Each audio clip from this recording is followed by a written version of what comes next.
Welcome to simple maths by Parul. बच्चों, आज के वीडियो में हम एक्सरसाइज एनबी से क्वेश्चन नंबर 3 to 9 डिस्कस करेंगे।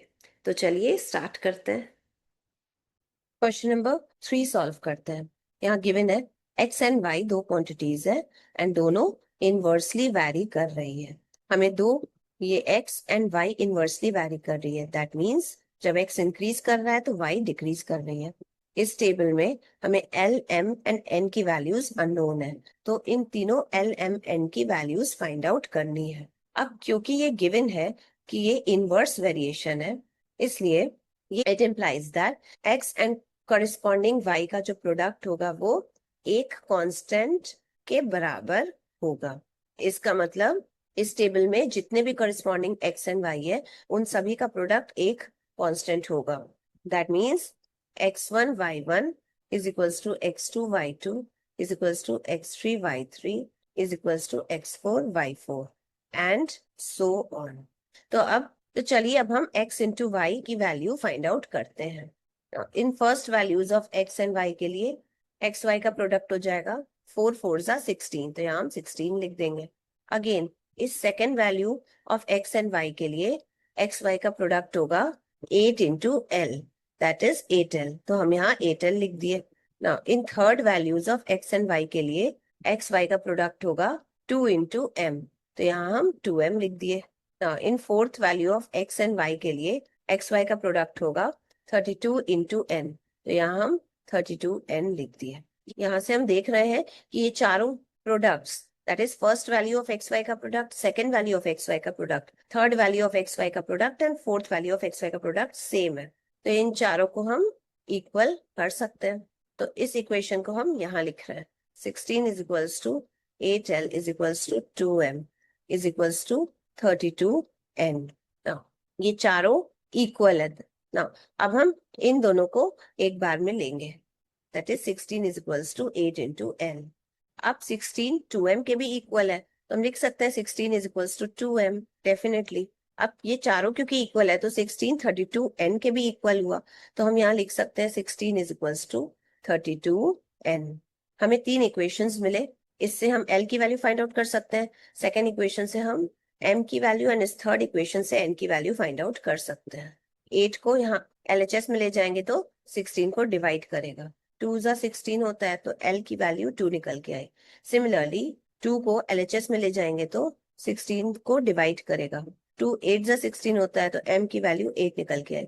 सिमिलरली इस 32 को हम LHS में ले जाएंगे तो 16 को डिवाइड करेगा, तो N की वैल्यू 1/2 निकल के आ गई। हमें L की वैल्यू 2 मिली, M की वैल्यू 8 के इक्वल मिली, N की वैल्यू 1/2 के इक्वल मिली। यही तीनों हमें फाइंड आउट करना था, सो ये है हमारे आंसर्स। ना अब सेकेंड पार्ट सॉल्व करते हैं। यहाँ पे भी x एंड y की वैल्यूज गिवन है, जिसमें से x की एक वैल्यू दैट इज m हमें अननोन है, उसी तरह से y की एक वैल्यू दैट इज n हमें अननोन है। हमें इन दोनों m एंड n की वैल्यूज को फाइंड आउट करना है, तो चलिए फाइंड आउट करते हैं। क्वेश्चन में गिवन है कि ये इनवर्स वेरिएशन है, क्योंकि इनवर्स वेरिएशन है तो ये क्या इंप्लाई करेगा, ये इंप्लाई करेगा कि every corresponding x and y का प्रोडक्ट कांस्टेंट होता है। इसका मतलब इस टेबल में जितनी भी एक्स एंड उसके कॉरेस्पॉन्डिंग वाई की वैल्यू है वो कांस्टेंट होगी ना। ये है फर्स्ट वैल्यू ऑफ एक्स, तो इसको हम x1 से डिनोट करते हैं। ये है सेकेंड वैल्यू ऑफ y, तो इसको हम y1 से डिनोट करते हैं। ये है सेकेंड वैल्यू ऑफ x, तो इसको हम x2 से डिनोट किए। ये है सेकेंड वैल्यू ऑफ y, तो इसको y2 से डिनोट किए। अगेन m है थर्ड वैल्यू ऑफ x, तो इसको हम x3 से डिनोट किए। 8 है थर्ड वैल्यू ऑफ y, तो इसको हम y3 से डिनोट किए। अगेन 16 है फोर्थ वैल्यू ऑफ x, तो इसको हम x4 से डिनोट कर रहे हैं। एंड n है फोर्थ वैल्यू ऑफ y, तो इसको हम y4 से डिनोट कर रहे हैं। इस x y is equals to constant का मतलब हुआ x1 y1 इक्वल है x2 y2 के, ये इक्वल है x3 y3 के एंड ये इक्वल है x4 y4 के। x1 इंटू y1 की वैल्यू है 24 इंटू एल, तो यहाँ 24l लिख दिए हम। x2 इंटू y2 की वैल्यू है 32 इंटू 12, तो यहाँ 32 इंटू 12 लिख दिए। सिमिलरली x3 इंटू y3 की वैल्यू है m इंटू 8, तो यहाँ पे 8m लिख दिए। सिमिलरली x4 इंटू y4 की वैल्यू है 16 इंटू n, तो इसको हम लोग 16n लिख दिए। ये चारों वैल्यूज इक्वल है ना। अब हम पहले इन दोनों को लेते हैं, तो हमें एक इक्वेशन मिलेगा 24L is equals to 32 into 12। ये एक इक्वेशन मिला। इसी तरह से हम इन दोनों को ले सकते हैं, तो हमें दूसरा इक्वेशन मिलेगा, that is 32 into 12 is equals to 8M। ये हमें मिला दूसरा इक्वेशन। इसी तरह से अब हम इसे एंड 32 इंटू 12 को 16N के इक्वल लेते हैं, तो हमें थर्ड इक्वेशन मिलेगा। ये है हमारा थर्ड इक्वेशन। इन तीनों इक्वेशंस को हम सॉल्व करेंगे तो हमें L, M एंड N की वैल्यूज फाइंड आउट हो जाएंगे। ना इस 24 को हम RHS में ले जाएंगे तो वो डिवाइड करेगा, दैट इज 12 2 जा 24, 2 16 जा 32, तो L की वैल्यू निकल के आई 16। ना इस इक्वेशन को सॉल्व करें, इस 8 को अगर हम LHS में ले जाते हैं तो ये 8 डिवाइड करेगा, 4 2 जा 8, 4 3 जा 12, 2 16 जा 32, 16 3 जा 48, तो M की वैल्यू 48 निकल के आ गई ना। अब हम इस इक्वेशन को सॉल्व करें, इस 16 को हम LHS में ले जाएंगे तो ये 16 डिवाइड करेगा, 4 3 जा 12, 4 4 जा 16, 4 8 जा 32, 8 इंटू 3 24 होता है, तो N की वैल्यू 24 फाइंड आउट हो गई। हमें इसी L, M एंड N की वैल्यू को फाइंड आउट करना था। L की वैल्यू 16, M की वैल्यू 48 एंड N की वैल्यू 24 निकल के आ गई। यही तीनों वैल्यूज को फाइंड आउट करना था। So these three are the answers. तो L, M एंड N की वैल्यूज हमने दोनों केसेस में फाइंड आउट कर ली। क्वेश्चन नंबर 4 सॉल्व करते हैं। 36 मैन किसी एक काम को 7 डेज में कंप्लीट कर रहा है, तो सेम काम को कितने मैन मिलके 42 डेज में कंप्लीट करेंगे, वो नंबर ऑफ मैन हमें फाइंड आउट करना है ना। इस क्वेश्चन में दो क्वांटिटीज गिवन है। फर्स्ट है नंबर ऑफ मैन, सेकंड है number of days to complete a work. Question में कह रहा है कि 36 मैन 7 डेज में वर्क कंप्लीट कर रहे हैं, तो 42 मैन अगर सेम काम करेंगे तो वो कितने दिन में वर्क कंप्लीट करेंगे, हमें इसकी वैल्यू फाइंड आउट करनी है। सपोज करते हैं कि ये Y2 डेज में वर्क अपना कंप्लीट करेंगे, हमें इस Y2 की वैल्यू फाइंड आउट करनी है। अब नंबर ऑफ मैन को हम X से डिनोट करते हैं, नंबर ऑफ डेज को Y से डिनोट करते हैं ना। 36 X की फर्स्ट वैल्यू है तो इसको हम X1 से डिनोट कर रहे हैं, एंड 7 Y की फर्स्ट वैल्यू है तो इस 7 को हम Y1 से डिनोट कर रहे हैं। अगेन 42 X की सेकेंड वैल्यू है तो इसको हम X2 से डिनोट कर रहे हैं, एंड ये Y की सेकेंड वैल्यू है तो इसको हम Y2 से डिनोट किए। हमें Y2 की वैल्यू फाइंड आउट करनी है ना। जैसे हम किसी काम को करने में अगर हम नंबर ऑफ मैन इंक्रीज कर दिए तो वो काम जल्दी खत्म होगा, दैट मीन्स कम ही दिन में वो काम कंप्लीट हो जाएगा। दैट इज अगर नंबर ऑफ मैन हम इंक्रीज कर दिए तो वो काम जल्दी खत्म होगा, दैट मीन्स कम दिन में ही वो काम खत्म हो जाएगा, तो कम नंबर ऑफ डेज लगेंगे उस काम को कंप्लीट होने में। तो देखिए ये दोनों एरोज ऑपोजिट डायरेक्शन में है, इट मीन्स ये वेरिएशन इनवर्स वेरिएशन का केस है। अब क्योंकि इनवर्स वेरिएशन का केस है तो ये इंप्लाई क्या करेगा, ये इंप्लाई करेगा कि एक्स एंड वाई की जितनी भी करस्पॉन्डिंग वैल्यूज है उनका प्रोडक्ट एक कांस्टेंट के इक्वल होगा। ये क्या इंप्लाई करेगा कि x1 y1 is equals to x2 y2, क्योंकि ये दोनों प्रोडक्ट्स एक कांस्टेंट के इक्वल है, इसलिए ये दोनों आपस में भी इक्वल हो गए ना। अब हम इस इक्वेशन में वैल्यूज पुट करेंगे। x1 की वैल्यू है 36 तो x1 के प्लेस पे 36, y1 की वैल्यू है 7 तो इस y1 के प्लेस पे 7 लिखे, बीच में इनटू का साइन है। अगेन x2 की वैल्यू है 42 तो यहाँ हम 42 लिखे, y2 को हमें फाइंड आउट करना है तो इसके प्लेस पे हम y2 ही लिखेंगे ना। हमें ये इक्वेशन मिली, इस इक्वेशन को सॉल्व करेंगे y2 की वैल्यू फाइंड आउट हो जाएगी। इस 42 को जब LHS में ले आएंगे तो ये डिवाइड करेगा, 7 6 42, 6 6 36, तो 6 is equals to y2। y2 की वैल्यू 6 निकल के आ गई। हमें इस y2 की वैल्यू को फाइंड आउट करना था, इसकी वैल्यू 6 निकल के आई। दैट मीन्स अगर 42 मैन उस सेम काम को करेंगे जो 36 मैन कर रहे थे 7 डेज में, तो 6 डेज में वर्क कंप्लीट हो जाएगा, तो 6 days is the answer. Question number 5 solve करते हैं। एक टैंक को फिल किया जा रहा है 12 पाइप्स लगा के, ये सारे 12 पाइप्स सेम साइज के हैं, तो 12 पाइप्स एक टैंक को फिल कर रहा है 42 मिनट्स में। तो ऐसे सेम पाइप्स अगर 21 पाइप्स लगाए गए तो वो कितने मिनट्स में सेम टैंक को फिल करेगा, वो टाइम हमें फाइंड आउट करना है। इस क्वेश्चन में दो क्वांटिटीज है, फर्स्ट है number of pipes and second है time to fill the tank. Question में गिवन है कि 12 पाइप्स इस टैंक को 42 मिनट्स में फिल कर दे रहा है। तो इस तरह के सेम 21 पाइप्स जब यूज किए जाएंगे टैंक को फिल करने में, तो कितने टाइम में टैंक फिल होगा, टाइम की वैल्यू हमें फाइंड आउट करनी है। सपोज करते हैं कि y2 मिनट्स में ये टैंक फिल हो जाएगा जब 21 पाइप्स लगाए गए हैं। हमें इस y2 की वैल्यू फाइंड आउट करनी है। हम नंबर ऑफ पाइप्स को x एज्यूम कर लेंगे and time to fill the tank को हम y एज्यूम कर लेते हैं। अब क्योंकि ये 12 x की फर्स्ट वैल्यू है तो इसको हम x1 से डिनोट कर रहे हैं, ये 42 y की फर्स्ट वैल्यू है तो इसको हम y1 से डिनोट कर रहे हैं, x की सेकेंड वैल्यू 21 है तो इसको हम x2 से डिनोट कर रहे हैं, y की सेकेंड वैल्यू हमें फाइंड आउट करनी है जिसको हमने y2 से डिनोट करा ना। एक चीज हम सोच सकते हैं कि जब भी नंबर ऑफ फाइव्स हम बढ़ाएंगे, दैट मीन्स ज्यादा नंबर ऑफ फाइव्स हम लगाएंगे टैंक को फिल करने में, तो वो टैंक जल्दी फिल हो जाएगा। दैट मीन्स कम टाइम लगेगा उस टैंक को फिल करने में। तो आप देख सकते हैं ये दोनों एरोज ऑपोजिट डायरेक्शन में है, दैट मीन्स ये इनवर्स वेरिएशन का केस है। अब क्योंकि इनवर्स वेरिएशन का केस है तो ये इम्प्लाई करेगा कि एक्स एंड वाई की जितनी भी करस्पॉन्डिंग वैल्यूज हैं इस टेबल में वो एक कांस्टेंट के इक्वल होती है।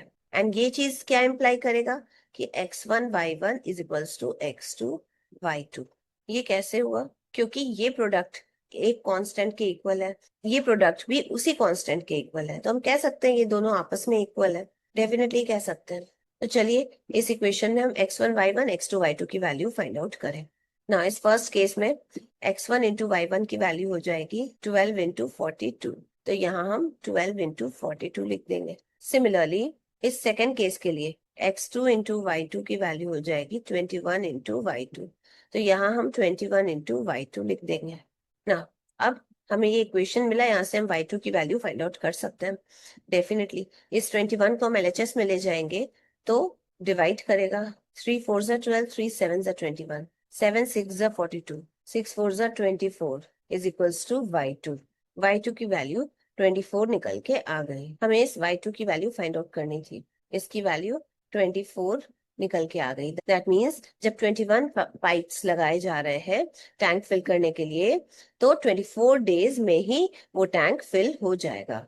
तो 24 days is the answer. Question number 6 solve करते हैं। एक फोर्ट में टोटल 150 मैन है, उनके लिए प्रोविजंस अवेलेबल है। प्रोविजंस मीन्स खाने पीने का सामान।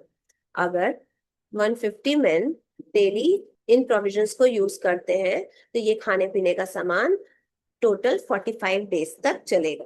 बट क्वेश्चन में गिवन है कि आफ्टर 10 डेज, 10 डेज के बाद से इन 150 मैन में से 25 मैन फोर्ट को छोड़ के चले जा रहे हैं।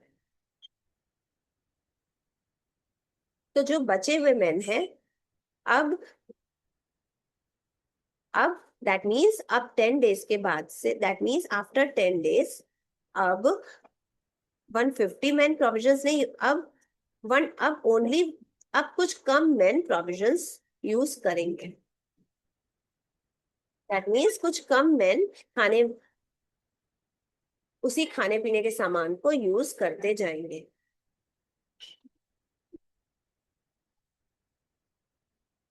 तो 10 डेज के बाद से अगर 150 में,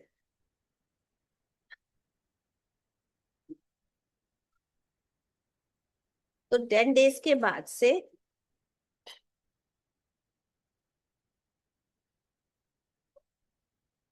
इन 150 मैन में से 25 मैन पोर्ट छोड़ के चले जा रहे हैं। तो बचे हुए मैन कितने हैं? 150 minus 25 that is 125। That means 10 days के बाद से ये 125 मैन बचे हुए प्रोविजंस को यूज करेंगे। तो अब इन 125 मैन के लिए जो बचा हुआ प्रोविजंस है आफ्टर 10 डेज, वो बचा हुआ प्रोविजंस आफ्टर 10 डेज और कितने दिन तक चलेगा, वो नंबर ऑफ डेज हमें फाइंड आउट करना है। 10 डेज के बाद 125 मैन पोर्ट में बचे हैं, ये 125 मैन कितने दिनों तक प्रोविजंस को यूज करेंगे, तो नंबर ऑफ डेज हमें फाइंड आउट करना है। ये बहुत ही लॉजिकल क्वेश्चन है। अगर टोटल 150 मैन होते 10 डेज के बाद भी, एंड ये 150 मैन प्रोविजंस को यूज करते, तो प्रोविजन और 35 डेज चलता। 10 डेज तो यूज कर ही लिए 150 मैन, 10 डेज के बाद और कितने दिन चलता 150 मैन के लिए प्रोविजंस, और 35 डेज। बट एक्चुअल में इन 10 डेज के बाद 125 मैन बचे हैं पोर्ट में, तो ये 125 मैन और कितने दिन प्रोविजंस को यूज करेंगे, तो ये नंबर ऑफ डेज हमें फाइंड आउट करना है। इस इंफॉर्मेशन को हम एक टेबल बना के लिख देते हैं। इस टेबल में दो क्वांटिटीज है, फर्स्ट है नंबर ऑफ मैन, सेकंड है number of days. Number of man को हम एक्स एज्यूम कर लेते हैं, नंबर ऑफ डेज को वाई एज्यूम कर लेते हैं। एक चीज और, ये नंबर ऑफ डेज कौन से नंबर ऑफ डेज है, after 10 days, that means in 10 days के बाद से जो नंबर ऑफ डेज होंगे वो नंबर ऑफ डेज ये वाई है। जब 150 मैन प्रोविजंस को यूज कर रहे हैं और 35 डेज तक प्रोविजंस उनका चलेगा, लेकिन वही एक्चुअल में 125 मैन है आफ्टर 10 डेज, तो और कितने दिन प्रोविजंस चलेगा ये वैल्यू हमें फाइंड आउट करनी है। हम सोच सकते हैं कि जैसे जैसे प्रोविजंस यूज करने के लिए नंबर ऑफ मैन बढ़ेंगे, इंक्रीज होंगे, जो है वो कम दिन चलेगा, that means number of days decrease होगा। तो देखिए एरोज जो है वो ऑपोजिट डायरेक्शन में है, दैट मीन्स ये वेरिएशन इनवर्स वेरिएशन का केस है।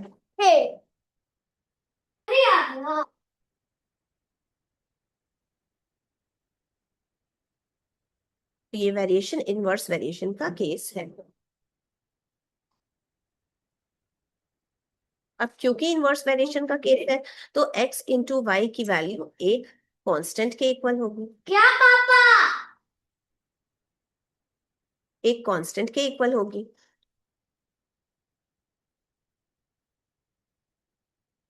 दैट मीन्स इसका मतलब x1 into y one x is equals to होगा x2 इंटू वाई टू के। पानी पड़ रहा है अभी तक नहीं हो तो चलिए एक्स वाई की वैल्यू, तो चलिए एक्स वाई की वैल्यू फाइंड आउट करते हैं। इस केस के लिए एक्स वाई की वैल्यू है 150 into 35, that is x1 into y one है। ये 150 और कुछ नहीं x1 है।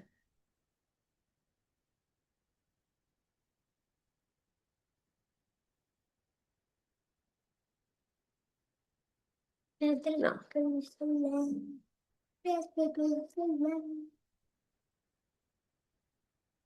ना x1 y1 की वैल्यू हम फाइंड आउट करेंगे। x1 इंटू वाई वन की वैल्यू है 150 इंटू 35, तो यहाँ पे लिख देते हैं 150 इंटू 35, यही चीज यहाँ पे लिख देंगे 150 into 35। Similarly x2 into y two की वैल्यू फाइंड आउट करें।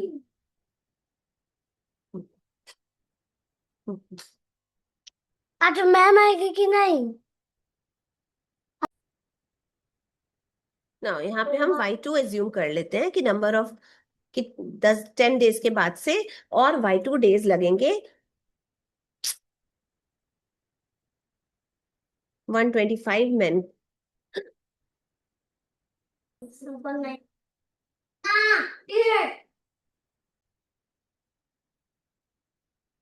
x तो x2 इंटू वाई टू की वैल्यू हो जाएगी 125 इंटू वाई टू।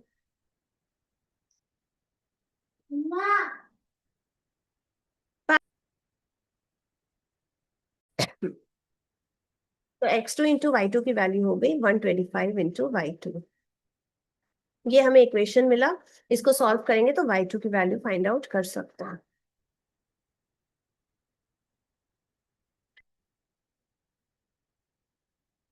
ना इस 125 को जब हम LHS में ले आएंगे,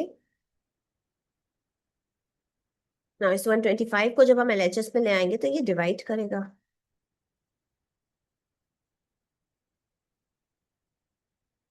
25 6 जा 150, 25 5 जा 125, 5 7 जा 35, 7 6 जा 42, तो y2 की वैल्यू हमें मिली 42। हमें इसी y2 की वैल्यू फाइंड आउट करनी थी, इसकी वैल्यू निकल के आई 42। ये है 42 डेज, दैट मीन्स अगर 125 लोग, दैट मीन्स इस 10 डेज के बाद 125 लोग अगर प्रोविजंस को यूज करते हैं तो वो और 42 डेज यूज कर पाएंगे। लेकिन वही 150 लोग अगर होते 10 डेज के बाद से प्रोविजंस को यूज करने के लिए, तो 35 डेज ही उन प्रोविजंस को यूज किया जा सकता था। तो ये 42 डेज इज द आंसर। यही चीज हमसे पूछी जा रही है, तो 42 डेज इज द आंसर। याद रहे ये 42 डेज आफ्टर दिस 10 डेज है।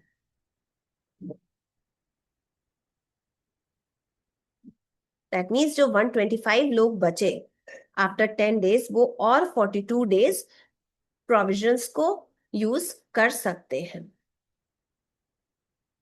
तो 42 days is the answer. Question number 7 solve करते हैं। एक काम को 72 मैन कंप्लीट करते हैं 25 डेज में। तो इस सेम वर्क को 30 मैन कितने डेज में कंप्लीट करेंगे? वो नंबर ऑफ डेज हमें फाइंड आउट करना है। इस क्वेश्चन में दो क्वांटिटीज है। फर्स्ट है नंबर ऑफ मैन, सेकंड है number of days to complete work. Question में गिवन है कि 72 मैन एक काम को 25 डेज में कंप्लीट कर रहे हैं। तो 30 मैन उस सेम काम को कितने नंबर ऑफ डेज में कंप्लीट करेंगे, ये नंबर ऑफ डेज हमें फाइंड आउट करना है। इसकी वैल्यू हम y2 सपोज कर लेते हैं। नंबर ऑफ मैन को हम x मान लेते हैं, नंबर ऑफ डेज को हम y से डिनोट करते हैं। अब x की फर्स्ट वैल्यू है 72, तो इसको हम x1 से डिनोट कर दिए। y की फर्स्ट वैल्यू है 25, तो इसको हम y1 से डिनोट कर दिए। x की सेकेंड वैल्यू है 30, तो इसको हम x2 से डिनोट कर रहे हैं। y की सेकेंड वैल्यू हमें पता करना है, इसको हम y2 से डिनोट करके एज्यूम किए। हमें इस y2 की वैल्यू फाइंड आउट करनी है। नाउ अगर हम ऐसे सोचें कि कोई काम को करने पे अगर ज्यादा लोग इन्वॉल्व हो जाए तो वो काम जल्दी खत्म होगा। जल्दी खत्म होगा मीन्स कम टाइम लगेगा। कम time that means number of days भी कम लगेंगे। तो यहाँ पे भी वही बात है कि अगर नंबर ऑफ मैन इंक्रीज कर दिए जाए तो कम टाइम में ही वो सेम काम कंप्लीट हो जाएगा। That means come number of days में सेम वर्क कंप्लीट हो जाएगा। ये दोनों एरोज ऑपोजिट डायरेक्शन में है। दैट मीन्स कि ये केस इनवर्स वेरिएशन का केस है। अब क्योंकि इनवर्स वेरिएशन का केस है, तो इसका मतलब इट इम्प्लाइज दैट कि कोई भी करस्पॉन्डिंग एक्स वाई की वैल्यू ले, उनका प्रोडक्ट करें, तो वो प्रोडक्ट एक कांस्टेंट के इक्वल होगा। ये क्या इम्प्लाई करेगा?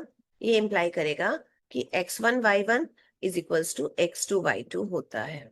x1 into y1 equals to x2 into y2 का मतलब इन दोनों का प्रोडक्ट इन दोनों के प्रोडक्ट के इक्वल है। तो इस इक्वेशन में हम वैल्यूज पुट करते हैं। x1 इंटू y1 की वैल्यू कितनी होगी? x1 इंटू y1 की वैल्यू होगी 72 इंटू 25। तो यहाँ हम 72 इंटू 25 लिख देते हैं। सिमिलरली अब हम इस प्रोडक्ट की वैल्यू फाइंड आउट करते हैं, that is x2 into y2। x2 into y2 की वैल्यू हो जाएगी 30 इंटू y2। तो यहाँ हम 30 इंटू y2 लिख देते हैं। हमें ये इक्वेशन मिली जिसमें y2 अननोन है। y2 की वैल्यू हम फाइंड आउट कर सकते हैं। इस 30 को हम LHS में ले जाएंगे तो डिवाइड करेगा। 5 5 25, 5 6 30, 6 12 72, 12 5 60।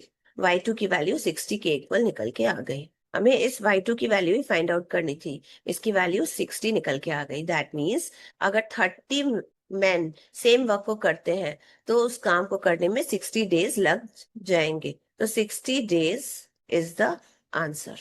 क्वेश्चन नंबर 8 सॉल्व करते हैं। एक वॉल को बिल्ड करने का काम है। इस काम को 56 वर्कर्स 180 आवर्स में कंप्लीट कर रहे हैं। तो अगर इस काम को जल्दी कंप्लीट करना है, दैट इज ओनली 70 आवर्स में कंप्लीट करना है, तो टोटल कितने वर्कर्स की जरूरत पड़ेगी? वो नंबर ऑफ वर्कर्स हमें फाइंड आउट करना है। Now, इस क्वेश्चन में दो क्वांटिटीज है। फर्स्ट है number of workers, second quantity है टाइम टू कंप्लीट। यहाँ पे काम क्या है? एक वॉल को बिल्ड करना, यहाँ पे वर्क है। क्वेश्चन में कह रहा है कि 56 वर्कर्स जब वर्क कर रहे हैं तो ये बॉल 180 आवर्स में बिल्ड हो जा रही है। तो अगर इस बॉल को 70 आवर्स में ही बिल्ड करना है तो टोटल कितने वर्कर्स को वर्क करना पड़ेगा? ये नंबर ऑफ वर्कर्स की वैल्यू फाइंड आउट करनी है। हम सपोज कर लेते हैं इसकी वैल्यू है x2। नंबर ऑफ वर्कर्स को हम x एज्यूम कर लेते हैं, टाइम को हम y एज्यूम कर लेते हैं। 56 x की फर्स्ट वैल्यू है तो इसको हम x1 से डिनोट कर सकते हैं। 180 y की फर्स्ट वैल्यू है तो इसको हम y1 से डिनोट किए। नाउ x की सेकेंड वैल्यू अननोन है तो इसको हमने x2 एज्यूम कर लिया। y की सेकेंड वैल्यू 70 है तो इसको हमने y2 से डिनोट करा। हमें x2 की वैल्यू फाइंड आउट करनी है, तो चलिए फाइंड आउट करते हैं। हम जानते हैं कि अगर ज्यादा लोग किसी काम को करेंगे तो वो काम जल्दी कंप्लीट होगा, दैट मीन्स कम टाइम लगेगा उस काम को कंप्लीट करने में। तो आप देख सकते हैं एरोस ऑपोजिट डायरेक्शन में, दैट मीन्स ये केस इनवर्स वेरिएशन का केस है। अब क्योंकि इनवर्स वेरिएशन का केस है तो ये क्या इम्प्लाई करेगा, ये इम्प्लाई करेगा कि इस टेबल में से कोई भी करस्पॉन्डिंग एक्स वाई की वैल्यू ले, उनका प्रोडक्ट करें तो वो प्रोडक्ट एक कांस्टेंट के इक्वल आएगा। कोई भी एक्स वाई की वैल्यू ले, चाहे ये दोनों करस्पॉन्डिंग एक्स वाई की वैल्यूज है तो इनका प्रोडक्ट करेंगे तो एक कांस्टेंट के इक्वल आएगा। फिर ये दोनों एक्स वाई की वैल्यू भी करस्पॉन्डिंग वैल्यूज है तो इनका प्रोडक्ट तो वो भी उसी कांस्टेंट के इक्वल आएगा। तो हम कह सकते हैं कि इनका प्रोडक्ट और इन दोनों का प्रोडक्ट इक्वल होगा। दैट मीन्स x1 y1 का प्रोडक्ट इक्वल होगा x2 y2 के प्रोडक्ट के। डेफिनेटली कह सकते हैं। क्यों कह सकते हैं? क्योंकि ये प्रोडक्ट भी एक कांस्टेंट के इक्वल है एंड सिमिलरली ये वाला प्रोडक्ट भी उसी एक कांस्टेंट के इक्वल है, तो ये दोनों आपस में भी तो इक्वल होंगे। इस इक्वेशन में हम वैल्यूज पुट करेंगे। x1 इंटू y1 की वैल्यू हम यहाँ से फाइंड आउट करेंगे। x1 इंटू y1 की वैल्यू है 56 इंटू 180, तो हम यहाँ पे लिख देंगे 56 इंटू 180। सिमिलरली अब हम x2 इंटू y2 का प्रोडक्ट फाइंड आउट करेंगे। x2 इंटू y2 का प्रोडक्ट होगा ये x2 into 70, that is 70 into x2। यहाँ पे 70 इंटू x2 लिख देंगे। नाउ अब इस 70 को हम LHS में ले जाएंगे तो डिवाइड करेगा, 0 से 0 कैंसिल, 7 8 जा 56, 18 8 जा 144, तो x2 की वैल्यू निकल के आ गई 144। हमें इसी x2 की वैल्यू फाइंड आउट करनी थी, इसकी वैल्यू निकल के आई 144। दैट मीन्स अगर वॉल को ओनली 70 डेज में बिल्ड करना है तो 144 वर्कर्स को काम पे लगाना पड़ेगा, तो 144 workers is the answer. Question number 9 solve करते हैं। एक कार है, वो किसी डेस्टिनेशन के लिए ट्रैवल कर रही है। सपोज करते हैं पॉइंट ए से चल रही है, पॉइंट बी डेस्टिनेशन है कार का। डेस्टिनेशन मीन्स ऐसी जगह जहां कार को पहुंचना है, तो पॉइंट बी पे कार को पहुंचना है, इसलिए पॉइंट बी डेस्टिनेशन है ना। क्वेश्चन में कह रहा है कि जब कार 50 किलोमीटर पर आवर की स्पीड से चल रही है तो उसको 6 आवर्स लग रहे हैं ए से बी तक पहुंचने में। तो वही अगर स्पीड बढ़ा दे car, that means 75 kilometre per hour की स्पीड से अगर कार चले तो कार को पॉइंट ए से पॉइंट बी तक पहुंचने में कितना टाइम लगेगा, वो टाइम हमें फाइंड आउट करना है। इस क्वेश्चन में दो क्वांटिटीज है, फर्स्ट है स्पीड, दूसरी है टाइम। यहाँ स्पीड किलोमीटर पर आवर में गिवन है एंड टाइम आवर्स में गिवन है। क्वेश्चन में कह रहा है कि जब कार 50 किलोमीटर पर आवर की स्पीड से चल रही है तो वो 6 आवर्स लगा रही है अपने डेस्टिनेशन में पहुंचने में।